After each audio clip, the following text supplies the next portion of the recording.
runtii aad iyo aad baan dhammaantiin mahadsantihiin aad iyo aad baan ugu faraxsanahay barnaamijka sheeko wanaagsan ku soo dhawaado nasteexana aad iyo aad baan masantahay waa qisay ku dhacday welcome ku soo dhawaadan ilaa waxaan leeyahay maanta barnaamij shir ama qisaan ugu dhacday runtii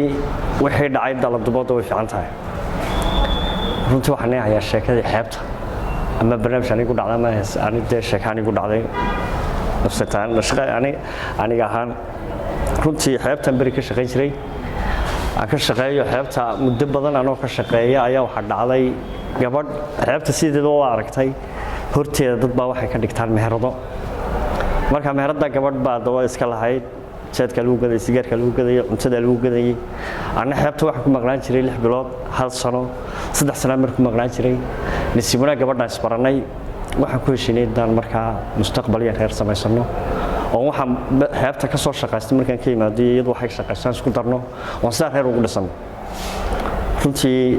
bulshada dhexdeeda wixii meesha yimaada way isku xamil jiray waxa la jireen wallahi oo isku duceeyna calafkooda mid buu noqonayaa balse waxa dhacday anoo maqan 3 sano ayaan imiday waxaan imiday meesha nashqada laga bedelay oo boor iyo gabadhii cilaan iyo gabadh shaqaalaha meesha la keenay runtii ragaan ahayd dad tuun bay galo waxay sidii wax u jiraan balse anoo la sidii wax u jiraan ayaan gabadh weydiiyay gabadhii wax lagu weydiiyay gabadhu way maqan tahay waxay tagtay xaafadii iyo qaraac ku walaay qaraacay nambarka way bedeshay walaay qaraacay way soo qaraacday markaa halo ma fiicanta walaal alxamdulillah markaa way ku tiri waqti xaadirkan halka waxba ku saacadan joogna xukuma sheekay kara laakiin bartaay taagno ku imanaya markaa waan ku marxabo kaliya way timiday waxay ugu tiri dhageyso imka waa daalantahay badii baa ka timid safar sideen ogaa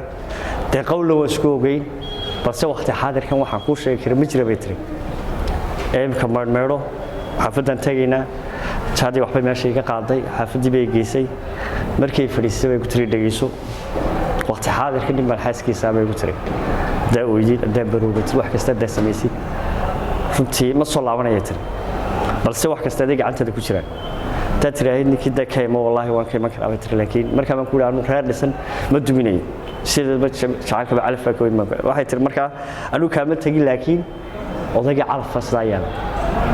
مركب أقول على فضان كي برتبك توقع له مركب أي واحد يقرأ على ملكي قبل ويتمدى واحد ترى إني كان مقرنا سامي وأنا كي شعار كي ساعد على بيقتري أي قتري أنا قتري مقرنا سامي كي شعار هاي داعي مركب نقول والله وحبا بعدما يدي نيجي تجين oo calaf sida yeelay oo gabadha isku fiicnay oo dadku isu ka xaman jiray oo aan ku heshiinay iyadu waxay shaqaystaan waxa shaqeeyadaan isku darno balse sidan dhacday wallahi waxba kama qaban kuuri reerkuna u dhisaanaya duuma reerku waa reerkaygii waana ni salaamaya ma kuuri moogta markii baan kuuri assalaamu calaykum markii baa leeyahay xaafadda wiilkii baa dhigayso xaafadda way ma kartaa markaa baan kuuri xaafad may ma karo laakiin ma insha Allah waan imanaya waana ni salaamaya kuuri reerkii raaga noqdo marka in yaro waxa uu sameeyay in yaro taxan marka uu sameeyay labadoodii maadaama gabadha jeclaa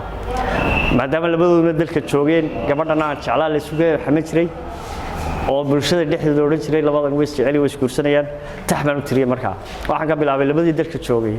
hadday maanta istoorteen dad jecel wadaageen daacad bisleeyeen dooquna israacay waa ilaahay daladii aroos wada dekeeyo guri dahay ku xidho ku dadab gala meel doogiya cagaarku dabayshu la hayso waa guul dabadeed caruurda dahay waligiis la dekeeyay مثلا ارياده waxay ka soo saaray jacayl bilaa caleeg waana salaamay bilaa